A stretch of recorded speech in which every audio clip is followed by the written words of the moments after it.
Welcome back to the deep dive. We're plunging into a pretty fascinating perspective piece today. It grabs you right away with this, well, very direct assertion. Money and guns can solve all problems. It is definitely a statement designed to, provoke a reaction, isn't it? Absolutely. But the source, it argues that if you sort of look past the initial discomfort and examine the historical record, the political realities, how things actually work, well, this blunt phrase points towards some fundamental truths about power, how change happens, global influence. Right. So our mission here in this deep dive is to really get beyond that provocative title. We want to unpack the core ideas the source is presenting, look closely at the examples it uses, and pull out the key insights to understand this particular viewpoint. Yeah, we'll explore money as one tool, military power as another, and then look at how the source sees them working together, that sometimes uncomfortable but often effective synergy. And crucially, we have to dig into the source's take on the ethical balance required. That seems pretty central to their argument, too. Okay, so let's start where the source does money. The argument here isn't just about cash, it's that money fundamentally represents the capacity to, well, mobilize resources, incentivize actions, build entire systems. It's presented as this primary engine, driving development, driving stability throughout history. Okay, let's make that concrete. The source uses some big historical examples. First up, the Marshall Plan, 1948.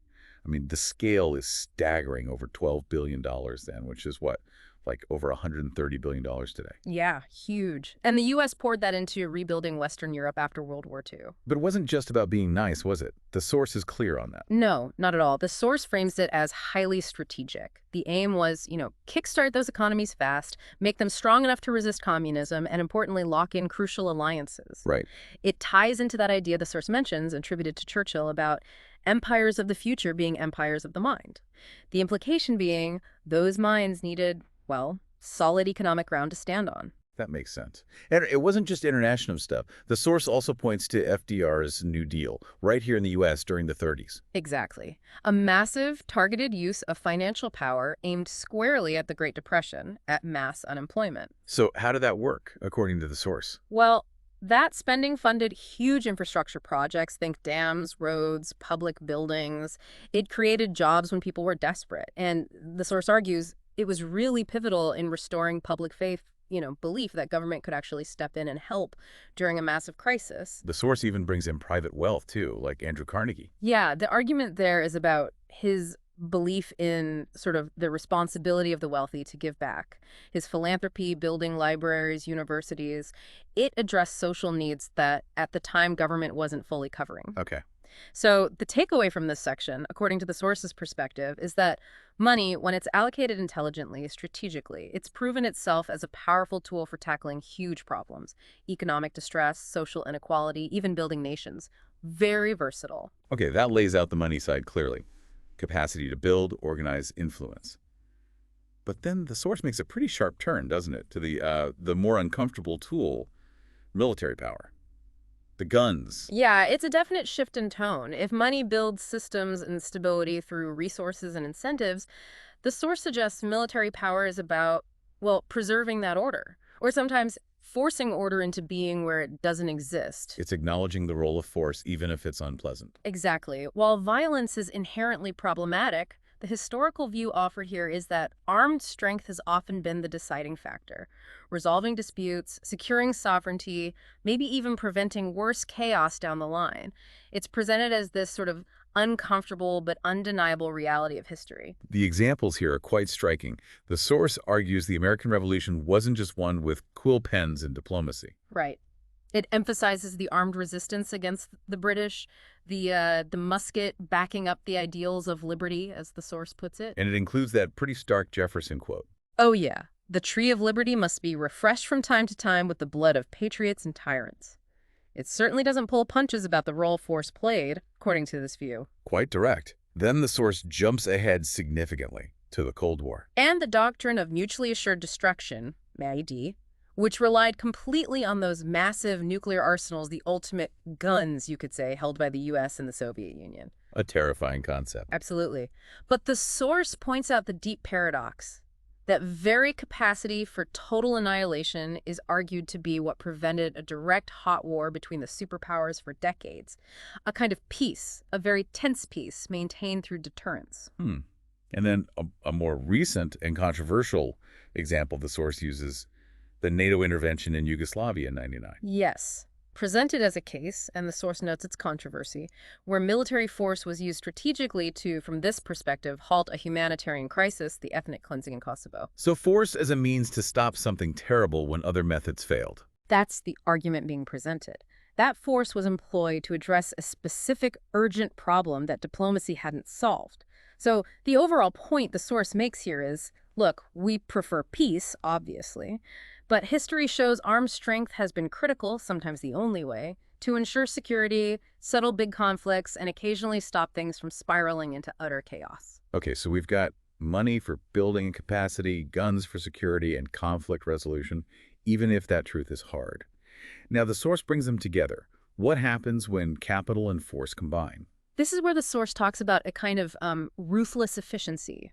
It argues this integration, this synergy of money and military power has been a really defining feature in shaping geopolitics for a long, long time. What are the examples here? Well, the classic one is the Roman Empire. The source points out how the wealth they gained from conquering lands directly funded the expansion and maintenance of their legions. Which enabled more conquest. Exactly. It was a cycle.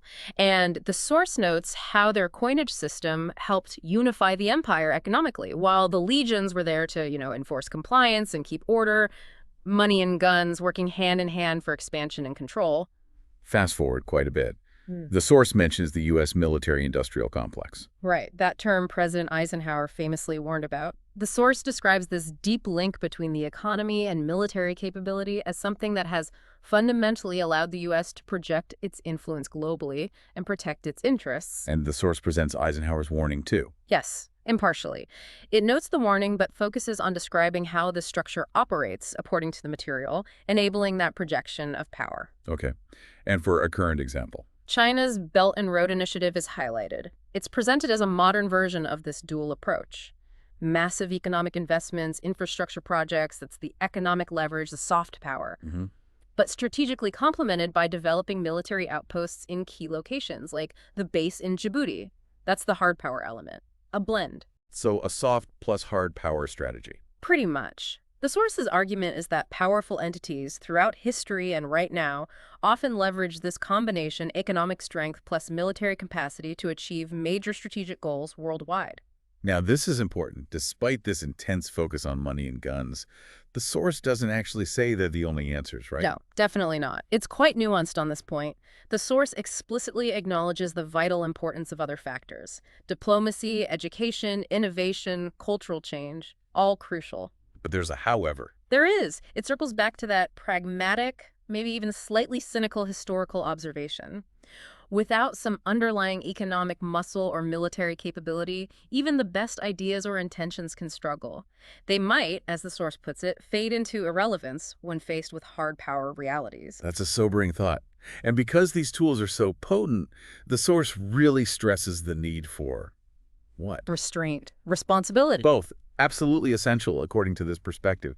This is where the ethical dimension comes in strongly. Okay, who does the source point to as embodying this balance? Well, Theodore Roosevelt gets mentioned. His foreign policy approach, often summed up as, speak softly and carry a big stick. How does the source interpret that? Not as just being aggressive, but more about preparedness.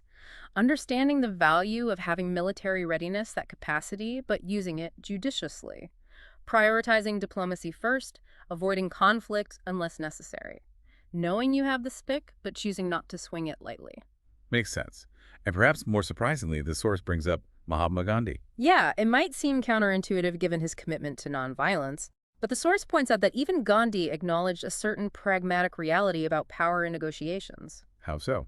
It includes a quote attributed to him, and it's quite striking. It is better to be violent if there is violence in our hearts than to put on the cloak of nonviolence to cover impotence. Wow. The source uses this, in its interpretation, to suggest that even within a nonviolent framework, recognizing the reality of power and capacity avoiding sheer impotence is still a factor, a complex point. Definitely complex. So wrapping up this ethical dimension, what's the core message from the source? It's that money and guns are incredibly powerful instruments, yes, but their ultimate impact, good or bad, constructive or destructive, depends entirely on the wisdom, the restraint, the moral compass guiding their use. So power needs principle. Precisely. The source warns, money without ethics just becomes corruption.